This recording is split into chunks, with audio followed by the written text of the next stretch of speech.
स्वागत है आपके सभी। आपसे कुछ ही क्षण में यमराज महाराज आपके विषय में निर्णय लेंगे।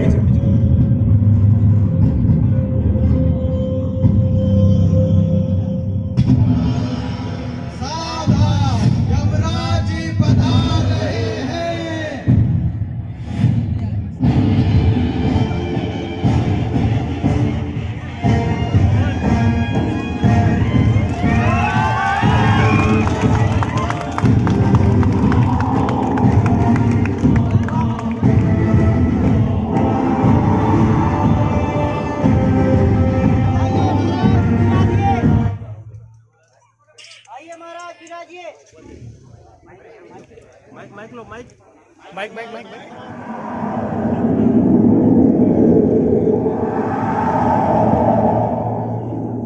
आज की सभा शुरू की जाए। आज की सभा शुरू की जाए। हमारी मांगे हमें स्वर्ग में अभी बताता हूँ। ठीक है, बताओ। प्रभु, ये लोग कोयले की खदान में काम करने वाले लोग हैं। अच्छा, कोयले की खान। जी प्रभु। कोयले की खान क्या होता है? प्रभु, कोयला का खदान वो खान होता है जहाँ से ऊर्जा की बड़ी ही मूल्यवान वस्तु कोयला निकाली जाती है, जो पृथ्वी में फैले अंधकार को दूर करती है महाराज। अच्छा, यह बात है। जी प्रभु। जरा इन लोगों के नाम बताइए मुझे। जी प्रभु, अभी बताता हूँ।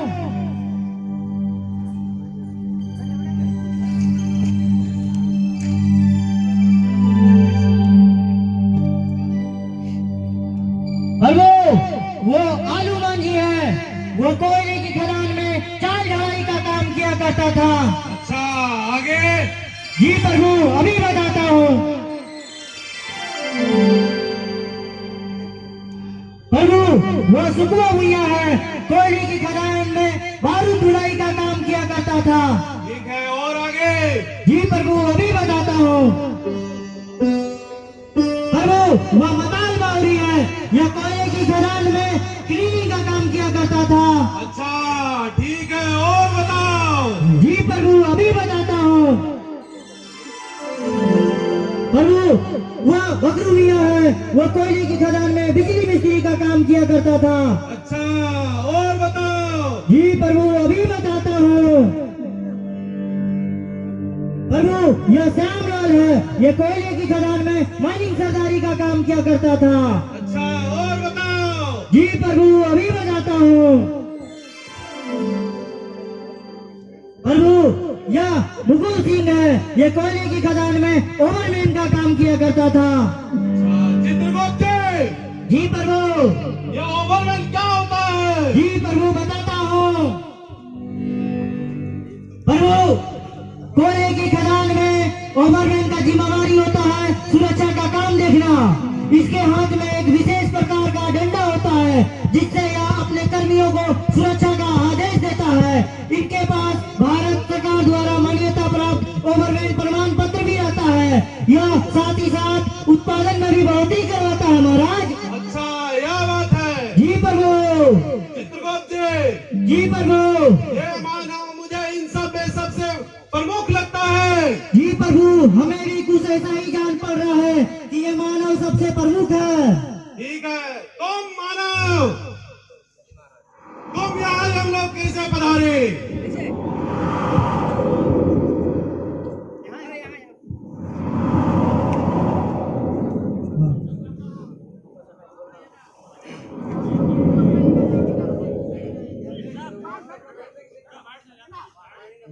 महाराज, ड्रेसिंग का काम करता था महाराज।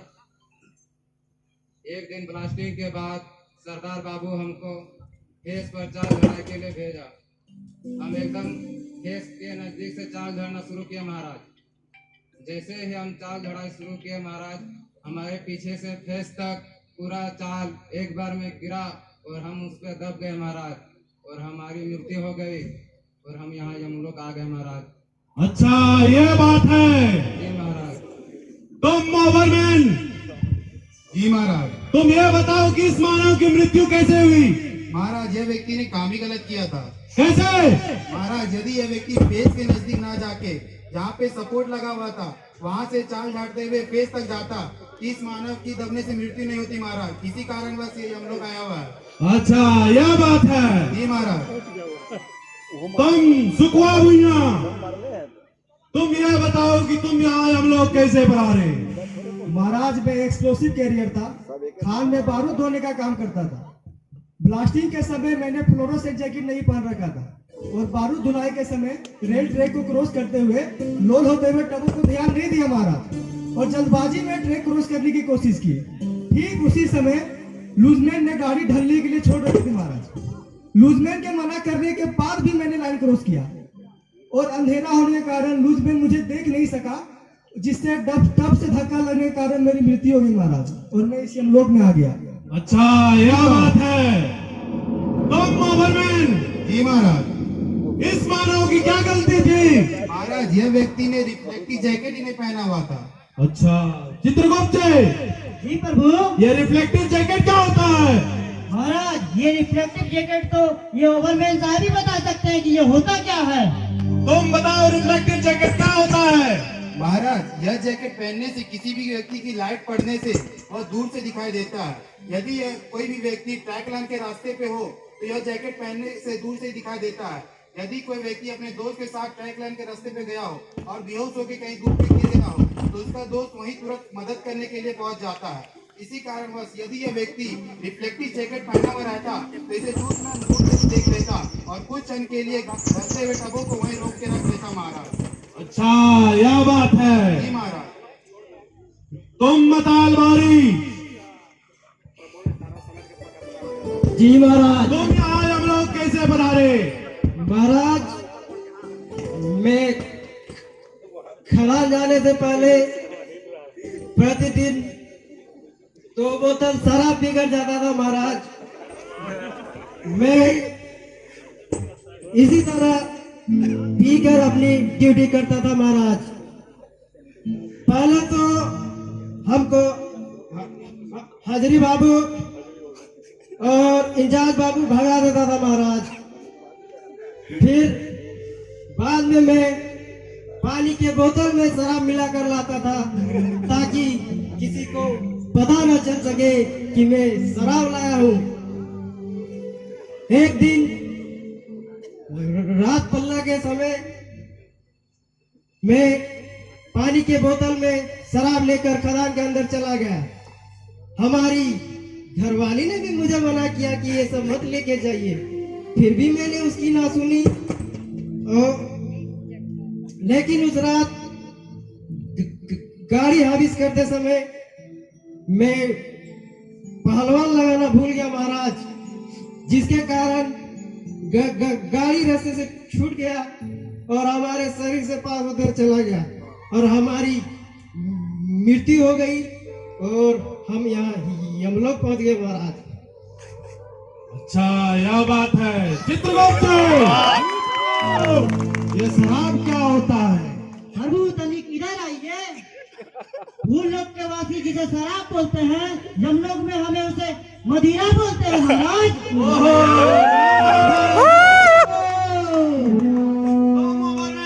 जी महाराज। इस मानव की क्या गलती थी? महाराज यह व्यक्ति प्रतिदिन शराब पी कर आता था। इसको हाजरी बाबू, इंचार्ज बाबू सभी ने मना किया, लेकिन ये अपनी आदत से छूटा नहीं। एक दिन रात पल्ले की ड्यूटी में इसने पानी की बोतल में ही शराब मिला के ले गया और उसे वही पिघला में पिया। उसी वक्त ऊपर चढ़ते हुए टबों के पीछे इसने पहला, इसी कारणवश इसकी मृत्यु हो गई महाराज।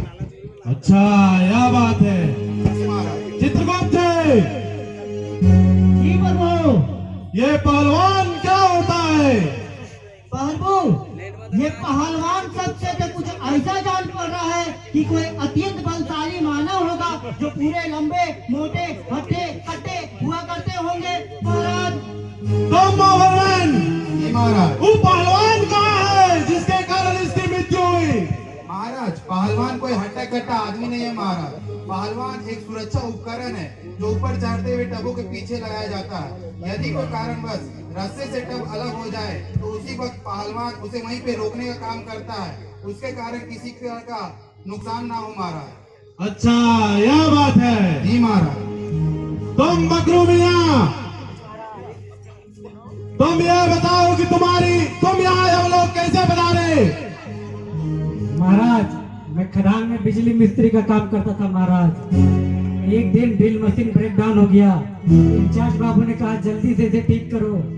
मैं जल्दी जल्दी ठीक करने के चक्कर में बिना ही ड्रिल का स्विच काटे ही ड्रिल का केबल खोलने लगा। इसी दौरान अच्छा, यह बात है। जी महाराज। तुम श्यामलाल, जी महाराज। तुम यह बताओ कि तुम यहाँ हम लोग कैसे बता रहे? महाराज, मैं बरसात के समय बाद पानी का लेवल ऊपर हुआ और मुझे उल्टी होने लगी और माथा भी चक्कर देने लगा महाराज, और मैं वहीं गिर गया और मेरी मृत्यु हो गई और मैं यमलोक चला आया महाराज। अच्छा, यह बात है। जी महाराज। तुम ओवरमैन, जी महाराज में दिक्कत होती है, इसी कारणवश इस व्यक्ति की मृत्यु हुई महाराज। चित्रगुप्त, यह सेफ्टी बत्ती क्या है? महाराज, ये सेफ्टी बत्ती के बारे में तो ये कौन कर्मी ही बता सकते हैं कि ये सेफ्टी बत्ती होता क्या है। मैं बताता हूँ महाराज कि ये सेफ्टी बत्ती क्या होती है। ठीक है, बताओ। ये एक डिबरी बत्ती होता है महाराज, जिसे हम वर्कर लेके नीचे जाते हैं। अच्छा, तुमको बहुत पता है। महाराज, मैं बताता हूँ सेफ्टी बत्ती क्या होती ठीक है। है। के साथ साथ ठंडी गैस व ऑक्सीजन की कमी पे भी नजर रखती है। सेफ्टी लैंप का जलना ही वहाँ ऑक्सीजन की मौजूदगी का प्रमाण होता है महाराज। अच्छा, चित्रगुप्त जी प्रभु। मुझे ये मानो बहुत ही ज्ञानी व प्राप्त हो रहे हैं। जी प्रभु, हमें भी कुछ ऐसा ही जान पड़ रहा है कि ये मानव अत्यंत ही ज्ञानी है। अच्छा, तुम ज्ञानी मानो, तुम ये बताओ कि तुम्हें इतना ही ज्ञान था तो तुम यहाँ हम लोग कैसे बता रहे? महाराज, मेरे से बहुत बड़ी भूल हो गई महाराज। कैसे? महाराज, मार्च का महीना था, टारगेट पूरा करना था। उसी वक्त फेस के नजदीक ब्लास्टिंग हुआ। मैंने जाके देखा तो मुझे झूला हुआ चाल नजर आया। मैंने उस झूले हुए चाल को अपने डंडे से ही झाड़ने लगा महाराज। उसी वक्त टोटल गिरी मेरे शरीर के ऊपर गिर गया महाराज और मेरी मृत्यु हो गई। अच्छा, यह बात है। जी महाराज। चित्रगुप्त, इन सारी घटनाओं को देखने से हमें यह प्रतीत होता है कि मानव अपनी गलतियों के कारण अपने समय से पहले हमारे पास चले आते हैं। जी महाराज, हमें भी कुछ ऐसा ही जान पड़ रहा है। आप अपनी दंड संहिता में देख के बताइए कि इन मानव को इनकी गलतियों और लापरवाही के कारण क्या दंड दी जाए। जी प्रभु, अभी देखकर बताता हूँ। महाराज,